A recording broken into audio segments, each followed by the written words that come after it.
What's going on, guys? So my uncle came over a few weeks ago, and I thought it'd be fun for him to be the first ever tester of my game. He used to play Super Mario and Mario Kart back in the day, but he hasn't played any video games in years. So I thought it would be perfect to test out my game in its current state. I made sure not to coach him as he played, but instead took notes as to what can be improved on or made clearer based on his comments or feedback. In this video, I want to share his feedback, my observations, and the improvements I've made to the game over the past month. So upon starting a new game, the first tutorial tip popped up to show how to move and interact. My uncle was able to move the character and pick up items without me seeing anything. However, a key question he asked was, what is the purpose of the game? In Super Mario, it's made clear that your goal from the start is to save Princess Peach from Bowser. However, in my game, there's currently no introduction, cinematic, or really anything introducing the premise or background of the game to the player.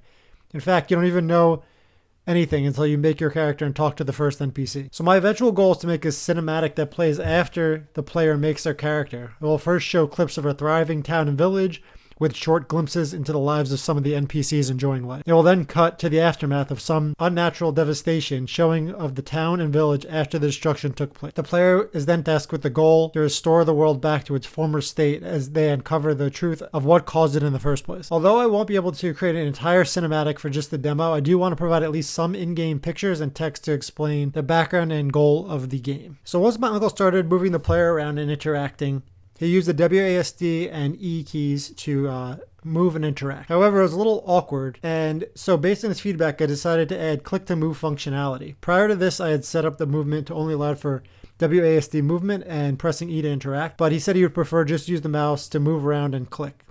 I think it's important to be able to have both available to a player too, especially if I release the game on a console, or simply just to have controller support. I can accept input of a button or left mouse to interact. At this point, I have click to move in a direction and right click to use a weapon or equip tool. This seems to be working pretty well, and you could also either press E or left click on the interaction button itself to interact with an item, object, or NPC. This ties into the whole UI as well, in addition to improving the controls so it's more user friendly. It wasn't completely clear when the player had equipped or unequipped an item. So to fix this, I added a tooltip that shows more detail of an item in your action slot when you hover over it. In addition, the tooltip has 3 buttons, and transfer will transfer the item to your inventory, equip will equip the item to your character, and drop will drop the item on the ground. Equipped items will also show in the character's hand for a visual cue that the player has equipped it, and the tooltip will display in yellow whenever an item is equipped, and a yellow border will show as well. Prior to this, I didn't have the action slots shown in the inventory too, so there was no easy way to see what was in your inventory and action slots at the same time, so I added the functionality to move the action slots as a child of the inventory when the inventory was open, so on inventory close, the action slots will actually go back to the original location at the bottom of the screen. Now you can see your total items on hand and transfer them between the action bar and your inventory as needed. In addition, I changed the camera so you could turn the player and actually see the front of the character, which helps see what's equipped as well. So for the camera, I started experimenting with different heights and fields of view, and I was using Unity's Cinemachine component to follow the player, but also zoom in automatically whenever an object's blocking the camera. This goes for anything with the collider, including trees or buildings, and this works a lot better than the camera follow script I was using before. You could actually see where you were going. Now, when exploring or doing quests, which was a problem when my uncle was trying to chop down trees and get through the little forest area, it's hard to see. In addition to exploring, there's also quests, and based on the feedback I received, my uncle was able to complete a few of the quests, but he didn't know what the next task was after quests had been completed. He liked the fact that each quest gave a reward, but he wasn't always clear what the next task was. So I redid the floating text system to display clear directions in the center of the screen whenever a task had been satisfied or completed. This, along with the quest objectives on the right side of the screen, was clear enough to guide him to the next step. Now, while the quest rewards and dialogue are completed for the demo, I realized it can still get confusing without a clear structure for a new player. The initial quest line makes sense as it goes from picking up items to equipping items to using items. However, there's still a possibility the player completes these 3 demo quests out of order. So my next goal is to hide the other 2 NPCs in a way, possibly in different locations, before the player completes the first 3 to 4 quests which go over the basics. My entire goal for the game is to allow the player to explore and complete quests in any order, ultimately. However, I feel making this demo clear and linear for the initial tutorial quest line is critical for preventing player confusion or frustration when they first start. I know it may be overkill for experienced gamers who could figure it out, but in reality, each of these early quests will only take like a minute or so to complete, so I could always continue to tweak this depending on the feedback I receive as well. But overall, my uncle played about 30 minutes, which was a lot longer than I expected. I wrote down all his feedback and implemented this over the last 2 weeks. In addition, I made some improvements to the farming system and world structure. So first off, for the farming, I created models and functionality for carrots and tomatoes. Before this, I only had like turnips that you get at the start.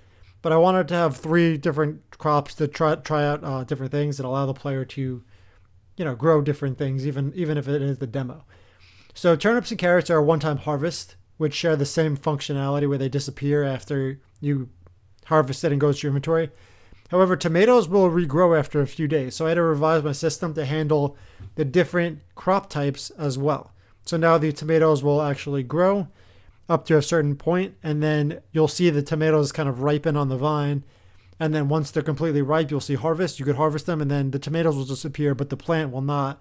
And it will continue to grow every, I think, 2 to 3 days. I have it set until the season ends. At that point, the plant will die. Finally, the world. So originally I was just going to do one scene, but I will have, just so the map can kind of see what's around the village area, I changed the terrain a bit in the starting village to include a stream running from the southern ocean to the northern forest, which we'll eventually be able to use to go fishing in. And I also added temporary terrain for other locations. So in the south, you'll have like a bridge with a broken bridge that will need to be fixed to access it. And fishing will be actually introduced there. There'll be an NPC there who is kind of hiding out, we'll say. And you'll learn more about fishing once you unlock that area. Then to the north, this is where I kind of want like the makes sense for like taming to be, where there'll be wild animals you could learn to tame and then keep as pets. That is to the north. I have it blocked off with a sign right now. And the forest will also have a lake for different kinds of fish to catch. But right now there's just a roped off sign that will show not available in the demo. And the main location that I foresee right now is going to be in the east, which is going to be the town where most of the NPCs are going to reside. And there'll be shops and different characters and different homes and things like that. Also, there'll be shops to buy and sell items and, everything you find in a typical RPG town. An inn and possible beds for rent, and then eventually properties you can buy.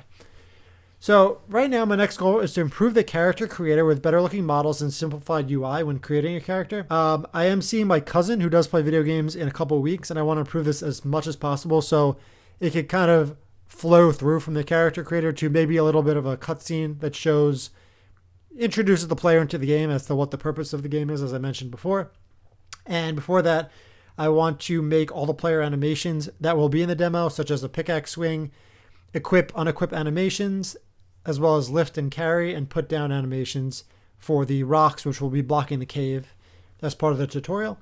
And in addition, I want to have at least some sound effects when an item is picked up or a quest is accepted or completed. And there's still a good amount to be done, including music and some other things that are necessary, even for a demo. But I will provide another update in May based on everything that I've done over the past month.